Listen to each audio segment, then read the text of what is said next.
আর যে আসে তাকে তো যেটা না বলি না, দিতে চেষ্টা করি। হ্যাঁ, লাভবান হচ্ছে। আমি পারিবারিকভাবে খাচ্ছি, আত্মীয়স্বজন খাচ্ছে, আর যেখানে দর্শক হচ্ছে সবাই খাচ্ছে। এই বাগানটাকে মানুষ দেখতে আসে? হ্যাঁ, প্রায় সময় দেখতে আসে। আমিও চেষ্টা করি উঠে সবাইকে দেখানোর জন্য। ধন্যবাদ হালদা টিভির দর্শকদের। আজকে আমরা আপনাদের মাঝে এমন একটি বিষয় উপস্থাপন করতে যাচ্ছি, বিশেষ করে কৃষি প্রতিবেদন হিসেবে আমরা আজকে আপনাদের একটি বিষয়, একজন রাউজানের একজন ব্যক্তি যিনি নিজ ছাদের বাগানে বিভিন্ন দেশি বিদেশি ফলমূল এবং দেশি এবং বিদেশি বিভিন্ন পশুপালন করে সাফল্য অর্জন করেছেন, মৎস্য চাষ করে সাফল্য অর্জন করেছেন, তেমন একজন ব্যক্তি রাউজানের বিনাজুর ইউনিয়নের কাগতিয়া বাজারের রাজীব চৌধুরী রাজু, যিনি আমার পাশেই রয়েছেন। তিনি নীরবে নিবৃত্তে এবং যিনি প্রচার বিমুখ একজন ব্যক্তি, তবু বিভিন্ন সংবাদকর্মীরা এসে তার এই বাগান দেখানোর চেষ্টা করে। আজকে আমরা হালদা টিভির মাধ্যমে আপনাদেরকে তার ছাদ বাগান এবং যিনি বিভিন্ন দেশি বিদেশি পশু পালন করে সাফল্য অর্জন করেছেন, মৎস্য চাষ করে সাফল্য অর্জন করেছেন, সেই বিষয়ে আমরা দেখানোর চেষ্টা করব। তিনি ছাদ বাগানে শখের কারণে গড়ে তোলেন এই মনোরম ও মিশ্র বলে বাগানটি, যেটি রাউজানের বিভিন্ন এলাকা থেকে তাকে ফোন করে যোগাযোগ করে এই ছাদ বাগান দেখতে আসেন। তবে তিনি এই ছাদ বাগানটি করেছেন একমাত্র কারণ আমাদের রাউজানের সংসদ সদস্য জননেতা ABM ফজলে করিম চৌধুরী MP মহোদয়, যে রাউজানে 2017 সালে গ্রিন ফেস্টিভ্যাল নামের যে কর্মসূচি হাতে নিয়েছিল, সারা রাউজানে 1 ঘন্টায় 4.5 লক্ষ চারা রোপণ করে বাংলাদেশের রেকর্ড অর্জন করেছিলেন। সেই গ্রিন ফেস্টিভ্যালের অনুপ্রেরণায় তিনি ছাদ বাগানটিও অনুপ্রেরণা হিসেবে করেছেন বলে আমাদেরকে জানিয়েছেন। আজকে আমরা দেখতে পাচ্ছি তিনি তার নিজ বাগানে বিভিন্ন মিশ্র ফলনের মধ্যে আম্রপালি, হাড়িভাঙ্গা, ল্যাংড়া, ফজলি সহ বিভিন্ন প্রজাতির আম গাছ যেমন রয়েছে, তেমনই রয়েছে চেরি ফল, পেয়ারা, কমলা, গোলাপজাম সহ নানা ধরনের ফলমূল, যেটি একটি রাউজান নয়, সারা দেশের মধ্যে এই উপজেলা পর্যায়ে, গ্রাম পর্যায়ে একটি অনুকরণীয় বলে আমি মনে করছি। আজকে আমরা আমাদের এই ভিডিও করার উদ্দেশ্যটা হচ্ছে মানুষ যেন তার ছাদ বাগানটি দেখে অনুপ্রেরণা সৃষ্টি করে, তারাও যেন এগিয়ে আসে ছাদ বাগান করতে, ছাদ বাগান করে যে সাফল্য অর্জন করা যায় সেটাই আপনাদেরকে দর্শকদের আমরা অনুপ্রেরণা দেওয়ার জন্যই আজকের আমাদের এই ভিডিওটা করার একমাত্র উদ্দেশ্য। আমরা জনাব রাজীব চৌধুরী রাজু, তিনি কাগতিয়া বাজারের নিজ মার্কেটের, বিশেষ করে তার পিতা দুলাল চৌধুরী মার্কেটের নিজ বাবার নামে দুলাল চৌধুরী মার্কেটের ছাদেই এই বাগান, সেই বাগানটা আমি দেখানোর চেষ্টা করব। আর বিশেষ করে কিছু কিছু ফল আমরা দেখতে পাচ্ছি যেগুলো আমরাও জানি না, এইসব ফলের সাথে পরিচয় করিয়ে দেবেন তিনি আমাদের। আমি বাবু রাজীব চৌধুরী রাজুকে আমরা দেখবো যে আমাদেরকে কিছু ফলের সাথে পরিচয় করে দেন। এই ফলটা কি? এই ফলটা তো এটা চেরি ফল, এটা অত্যন্ত একটা গুরুত্বপূর্ণ ফল। এটা ছাদের মধ্যে যে হয় সেটা আসলে সত্যিকার একটা অসাধারণ। এখানে চেরি ফলের পাশাপাশি অনেক কিছু আমরা দেখতে পাচ্ছি, বিশেষ করে এখানে এটা মনে হয় কমলা। এটা কমলার ইতিমধ্যে মুকুল এসেছে, কমলাও কিছুদিনের মধ্যে ধরবে। এখানে বেগুন তো আছে, এটা সচরাচর ফল। আম্রপালি আমরা দেখতে পাচ্ছি, গয়ামও ইতিমধ্যে ধরেছে। এদিকে মুকুল এসেছে, সম্ভবত এটা লিচুর মুকুল আসতে দেখছি। আম্রপালিও আছে এখানে। এটা মালটা, এখানে হচ্ছে মালটা অনেক ফলন আমরা দেখতে পাচ্ছি, হয়তো কিছুদিনের মধ্যে মালটার পরিপূর্ণতা অর্জন করবে।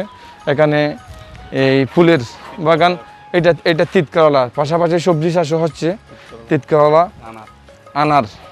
আনার যেটাকে আমরা আনার বলি, মোটামুটি পরিপূর্ণতা সামনে আরও ভালো হবে। আমরা সামনেও কিছু দেখানোর চেষ্টা করব বাবু রাজু ভাইকে নিয়ে। এখানে আমরা ওই বাতাসা মরিচ, যেটাকে এটা গোলমরিচও বলে অনেকে, বাতাসা মরিচ আমরা দেখতে পাচ্ছি।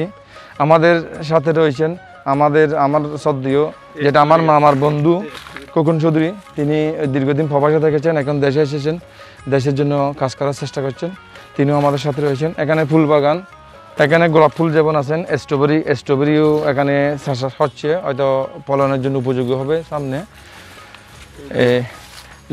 লেবু দেখতেছি, লেবুর পরিপূর্ণতা আছে। এই মুহূর্তে লেবু খুবই দুষ্প্রাপ্য, অনেক দামি লেবু, অনেক দামি ফলন হিসেবে এখন পরিণত হয়ে গেছে। এখানে ক্যাডা জামিনও দেখতেছি, তিনি আমাদেরকে পরিচয় দিচ্ছেন ক্যাডা জামিন। আসলে চট্টগ্রামের ভাষায় ক্যাডা জামিন হিসেবে পরিচিত। লেবুর মধ্যে যেটা অত্যন্ত লেমন, যেটা অত্যন্ত গাঢ়, সেটাকে ক্যাডা জামিন হিসেবে চট্টগ্রামে পরিচিত। সেই হিসেবে আমরা আপনাদেরকে বলছি। এটা হচ্ছে ভারতের, যেটা ভারতেই হয় শুধু লাল আনার, সেটা উনি চাষাবাদ করেছেন, ফলনও এসেছে। আমরা এখানে ওনার এটা যেটা বাস্তবতা, সেটার নাম দিয়েছে কাগতিয়া স্বপ্নবিলাস নার্সারি। আমরা প্রথমে বলতেই ভুলে গেছি, এই কাগতিয়া স্বপ্নবিলাস নার্সারি জনাব ABM ফজলুল করিম চৌধুরী, আমাদের জাতির জনক এবং প্রধানমন্ত্রীর ছবি। এই স্বপ্নবিলাস নার্সারির মধ্যে তিনি 2017 সাল থেকে যাত্রা। এখানে মালটা দেখা যাচ্ছে, ফলনে মালটা বড় হয়ে গেছে, মালটা তিনি আমাদেরকে দেখিয়ে দিচ্ছেন। স্বপ্নবিলাসের সেই স্বপ্ন নিয়ে তিনি কাজ করে যাচ্ছেন।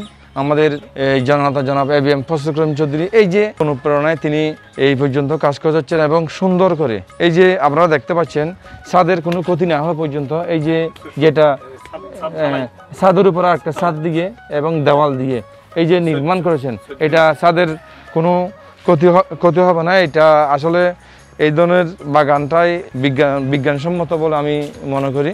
এখানে আমরা বাগানের সর্বশেষ দিকেও নিয়ে যাচ্ছি, সেখানে সহ বিভিন্ন ফুলের বাগান এবং ফলন। ইতিমধ্যে এখানে বড়ই গাছও দেখতেছি, যেটা খুব সচরাচর কম হয় ছাদ বাগানে। এই বড়ইয়ের মুকুল, বড়ই এটা 12 মাসি বড়ই, যেটা সবসময় হয় 12 মাসি বড়ই না, এটা আম্রপালি না, আম্রপালি এটা পরিপূর্ণতা অর্জন করেছে, সম্ভবত কিছুদিনের মধ্যে আরও পরিপূর্ণতা পাবে। এখানে আমরা ওই যে ক্যাডা জামিন যেটা বলে, ক্যাডা জামিন দেখতেছি।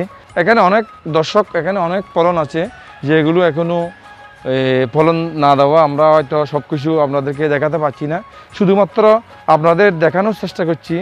একজন ব্যক্তি, একজন ব্যবসায়ী তার মার্কেটে বা তার বাসায় এই যে স্বপ্নবিলাস একটি নাম নিয়ে, স্বপ্নবিলাসের একটি স্বপ্ন নিয়ে যে ছাদ বাগান করেছেন, সেটি সত্যি আপনাদেরকে অনুপ্রেরণা দেওয়ার জন্য আমি এটা চেষ্টা করছি। এখানে আঙ্গুর গাছও দেখতে পাচ্ছি, আঙ্গুর গাছ, আঙ্গুর এখনও আছে, আঙ্গুরের ফলন একটা আঙ্গুর দেখা যাচ্ছে, আর কিছু আঙ্গুরের মুকুল দেখা যাচ্ছে। সামনে হয়তো আঙ্গুর গাছ আরও আছে, সেটাও আমরা দেখানোর চেষ্টা করব।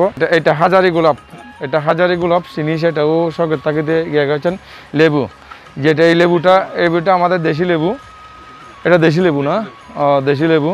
এটা কি সবসময় দেশি লেবুটা এই আঙ্গুর গাছ, আমরা আঙ্গুর গাছের যে আঙ্কুর ধরেছে, সেটা আমরা দেখতে পাচ্ছেন। আঙ্কুর বাংলাদেশের এই যে ছাদ বাগানের আঙ্কুর সত্যি এক অসাধারণ, স্বপ্নবিলাসের সেই স্বপ্ন, অসাধারণ একটি বাগান। তিনি ছাদ বাগানের এই যে একটু খুব গুরুত্বপূর্ণ একটি গাছ, যেখানে এলাচি একটি অনেক বড় ধরনের সম্পদ। এলাচির এখানে মুকুল দেখতেছি, সেটা হচ্ছে এলাচি গাছ। কবুতর আছে এখানে, হাঁস, আমরা কিছু নিয়েছি, খরগোশের বাচ্চা। এখন তিনি শখের তাগিদে করতে গিয়ে লাভবানও হচ্ছেন অবশ্যই। দর্শক সেটা না বললে ভুল হয়। এখানে কবুতর, এখানে বিভিন্ন দেশের কবুতর যেগুলো মূল্যবান, তবে তিনি নিজের শখে কবুতর থাকার বাসযোগ্য পরিবেশে এখানে সেই পরিস্থিতি করেছেন। আমরা সেখান থেকে চলে যাচ্ছি আবার ছাদ বাগানে। দর্শক, এই স্বপ্নবিলাসের সেই স্বপ্ন আমরা সর্বশেষ দেখানোর চেষ্টা করেছি রাজু ভাইয়ের। এখানে বরের মুকুলও তিনি দেখাচ্ছেন। আসলে সত্যি একটার পর একটা এখানে অনেক দর্শক এখানে আসে এটা দেখার জন্য। বিশেষ করে এটা তার অনুমতিক্রমে এখানে এই ছাদে উঠতে হয়। তার সাথে যোগাযোগ করে এই ছাদটা অনেকে দেখে অনুপ্রাণিত হই। অনেক জায়গায় তারাও ছাদ বাগান করেছেন বলে আমরা শুনেছি এবং জানতে পেরেছি। বিশেষ করে আজকে এই অনুপ্রেরণা জিনিসটা অত্যন্ত একটি গুরুত্বপূর্ণ বিষয়। রাউজানের আমাদের মাননীয় সংসদ সদস্য রাউজানের, বিশেষ করে যিনি বৃক্ষরোপণ সহ বারবার বিভিন্ন কারণে রাষ্ট্রীয়ভাবে পুরস্কার পেয়েছেন এবং 2017 সালে গ্রিন ফেস্টিভ্যাল করে যে 1 ঘন্টার মধ্যে 7.5 লক্ষ এবং নানাভাবে তিনি রাউজানের বিভিন্ন কর্মকাণ্ডে রেকর্ড অর্জন করেছেন। এর মধ্যে বৃক্ষরোপণ একটা, গ্রিন ফেস্টিভ্যাল 7.5 লক্ষ চারা রোপণের মধ্য দিয়ে এটাও একটা রেকর্ড। সেই রেকর্ডের একটি অনুপ্রেরণায় আজকে রাজীব চৌধুরী রাজু তার অনুপ্রাণিত হয়ে এই বাগান করেছেন। তার মৎস্য চাষ দেখে তিনি মৎস্য কামার করেছেন। তার এই যে বিভিন্ন পশুপালন, তার আমাদের মাননীয় সংসদ সদস্যের বাগানের বিভিন্ন পশু দেখে তিনি পশু পালন করছেন দেশি বিদেশি। সেটাই আমি মনে করি মাননীয় সংসদ সদস্যের একটা বড় সাফল্য। আজকে রাজীব চৌধুরী রাজুর ছাদ বাগান, সেই ছাদ বাগান থেকে অনেকে অনুপ্রাণিত হবেন, অনেকে করার চেষ্টা করবেন। এটা করলে আমাদের দেশের, সমাজের এবং ব্যক্তিগতভাবে বিশেষ করে এই করোনাকালীন পরিস্থিতিতে দেশের যেমন লাভবান হবে, নিজেও লাভবান হবে বলে আমি বিশ্বাস করি। আমরা তার কাছ থেকে জানতে চাইব তিনি এটা কিভাবে করেছেন এবং অনুপ্রাণিত হয়েছেন, বা তার একটি সর্বশেষ বক্তব্য দিয়ে আজকে আমরা এখানেই ইতি টানবো। হালদার টিভিকে ধন্যবাদ। আজকে 2017 সালের এখানে এমপি সাহেব 4,86,000 যখন বৃক্ষরোপণে আমি অংশগ্রহণ করছিলাম, তখন থেকে এই উদ্যোগ। আমি চিন্তা করতেছি যে আমাদের এমপি সাহেব যখন 4,86,000 গাছ রোপণ করতে পারবো, আমি একটা গাছ রোপণ করতে পারবো না কেন? যার কারণে এই ছাদ বাগান আসলে চেষ্টা করছি করার জন্য, এখনও পর্যন্ত চেষ্টা করে যাচ্ছি। সব রকম ফল ফ্রুটস আছে, আর যে আসে তাকে তো যেটা না বলি না, দিতে চেষ্টা করি। এই বাগানটাকে মানুষ দেখতে আসে? হ্যাঁ, প্রায় সময় দেখতে আসে। আমিও চেষ্টা করি উঠে সবাইকে দেখানোর জন্য। আপনি এর আগে কি করেছিলেন? এই যে আপনার মার্কেট এবং আমি এর আগে এটা ছিল 2 তলা, তো শুধু ছাদ বাগান করার জন্য এটা 3 তলা করে তখন ছাদ বাগানের উদ্যোগটা নিলাম আর কি। জি জি। এই ছাদ বাগানটা করার আপনি শখের তাগিদে করেছেন, এর কি আপনি পাশাপাশি কি এটা লাভবান হচ্ছেন? হ্যাঁ, লাভবান হচ্ছে। আমি পারিবারিকভাবে খাচ্ছি, আত্মীয়স্বজন খাচ্ছে, আর যেখানে দর্শক হচ্ছে সবাই খাচ্ছে। রাজু ভাই, হ্যাঁ, হালদা টিভিকে ধন্যবাদ। ধন্যবাদ।